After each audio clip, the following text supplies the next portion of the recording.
Well, good morning and welcome to another Memphis Monday. I think we got a pretty good project for this week. I guess it's been about a year and a half ago I built this big, heavy workbench, and I got it all built, and I said, well, I'll just finish it later. Well, the human nature kicked in. One thing led to another. Time rolled by, and like most projects you say you're going to finish later, I never finished it later. So I'm going to have you guys shame me into actually finishing this project today. We're going to finish it, maybe put some handles on it, put some trim on it, close up the back, maybe do some work on the inside, but we're going to at least make it look finished. But it ain't going to happen if we just sit here and talk, right?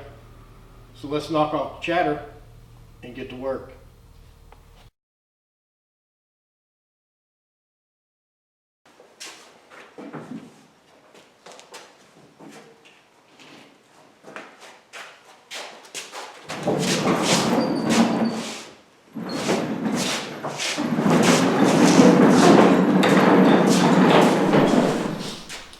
Okay, our first project on this thing is to completely cover this back with a single sheet of plywood.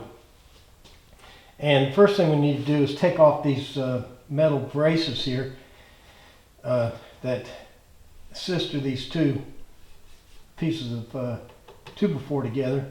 I think we can get away with that because the single sheet of half-inch plywood will reinforce these joints in the same way that this metal piece will. So let's take that off.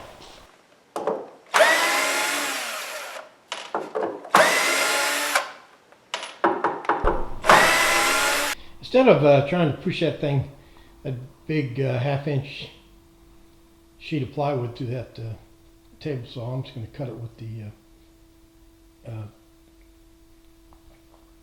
jigsaw.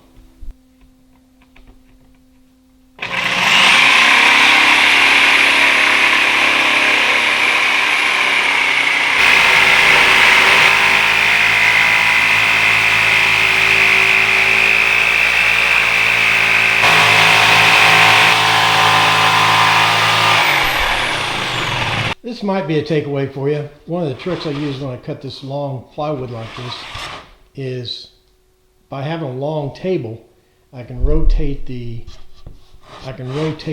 plywood around, and it's always supported. Nothing, nothing falls off. Now it's just a matter of nailing the back on it.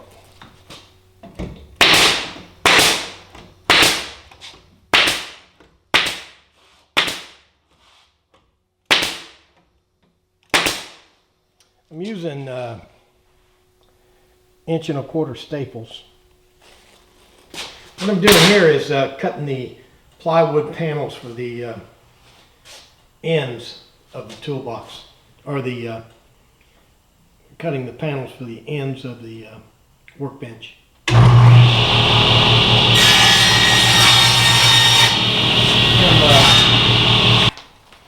Here I'm attaching the side panels to the sides. I've spent the last few minutes flattening out this surface, do some sanding and some cutting to get to make sure that it's flush. Now the panels are going to go all the way to the top, and I'm attaching the panels with 16 gauge brads.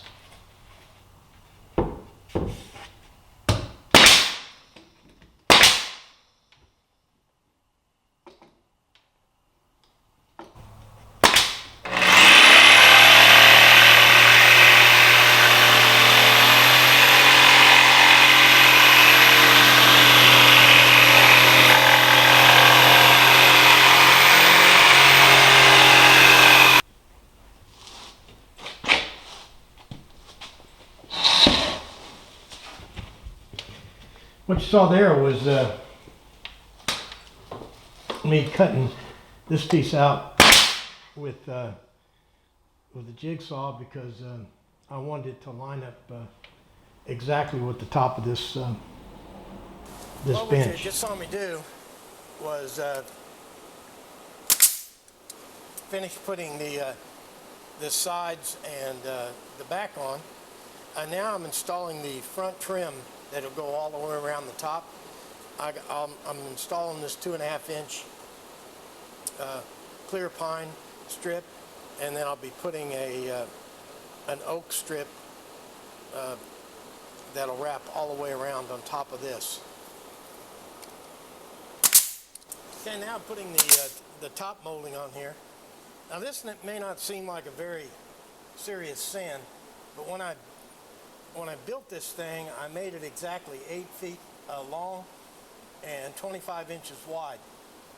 The reason that's a problem is because all the stock you buy is, it's 8 feet. It's based on the assumption that you're going to make your cuts at 12 inches or 16 inches or 24 inches or 48 inches. If by making that thing 25 inches wide, it means that I couldn't just use 2 24-inch pieces of plywood. And on this trim, since I couldn't find any 10-foot lengths in this trim, I'm having to splice my trim together.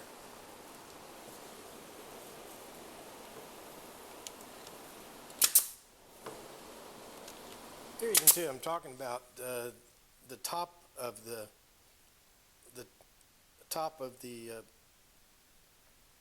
workbench is 8 feet, but when you add the sides and you add the trim, that means that this trim here is not going to reach. Okay, here's a concept. You can see how it trim wraps around. So you have that nice clean corner there. And I'll be putting some more trim along that edge right there. All right, there's a look at the splice I had to put in that trim. The problem is, you can see there's a little smile right there, but the top edge matches up. Well, I don't guess it'll be real noticeable. Well, I got the trim all installed, and I'll pull the camera back a little bit so you can see the next project. You can see how that pine on the doors has really yellowed over the last year. So it's already been sanded. It's pretty smooth and everything, but I need to sand some of that yellow off. So I'm going to take 220 and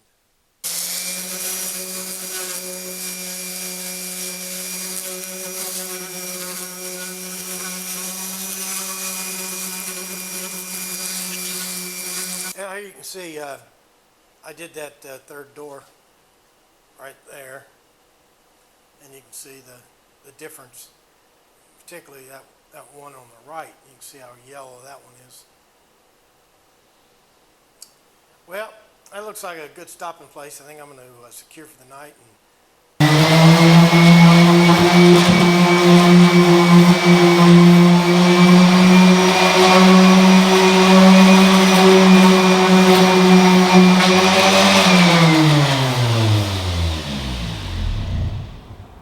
Well, I about got all the sanding done, and it's about time for us to start thinking about some stain.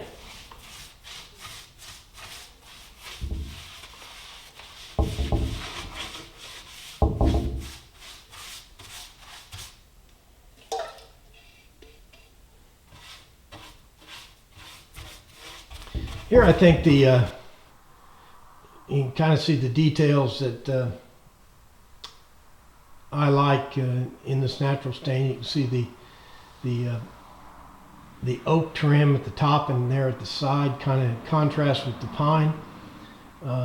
You know, then you can see all the details. Okay, let me go ahead and finish staining this thing. We're about ready for a drum roll.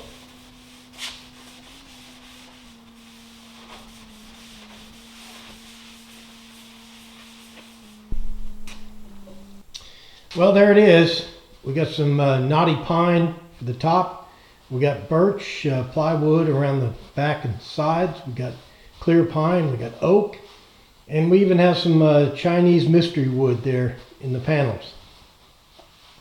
Okay, let's let this stain dry and put some polyurethane on it.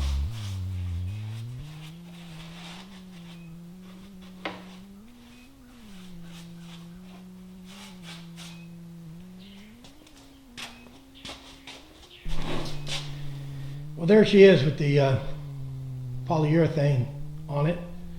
I'm pretty satisfied with it. Let me take the camera down and give you a close-up. There's the top knotty pine. Sanded it down a little bit. Put a couple of coats of polyurethane on it. Well, what I really like about this finish, and I showed you this before, is the wonderful color contrast you get when you mix these light and dark woods together with this stain. You get just a lot of detail you wouldn't expect.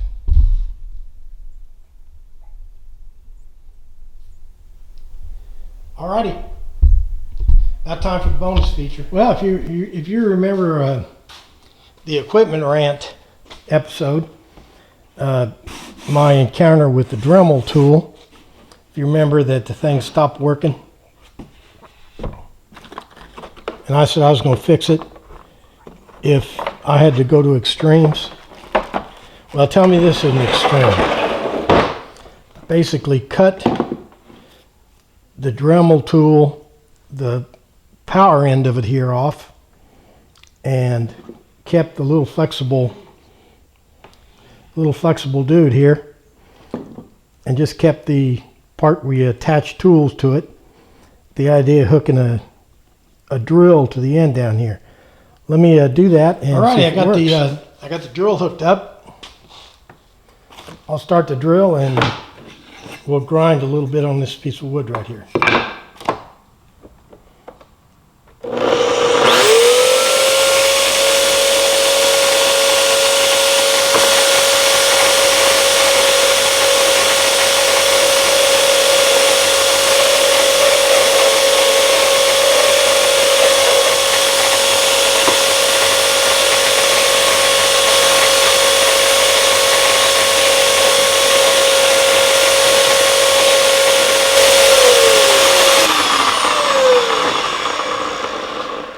So I'd really expect Dremel to come out with a drill attachment for their tool. I mean, they could sell that for what, $10–15, and they wouldn't have to sell that tool and all that other stuff. Do you think they'll do that?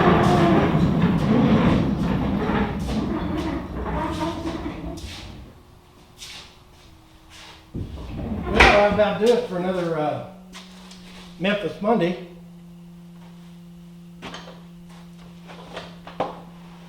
Had a lot of fun refinishing this heavy workbench, and if you think you didn't get your money's worth, look at it this way. Where else have you seen a drill powered Dremel tool? One more demonstration.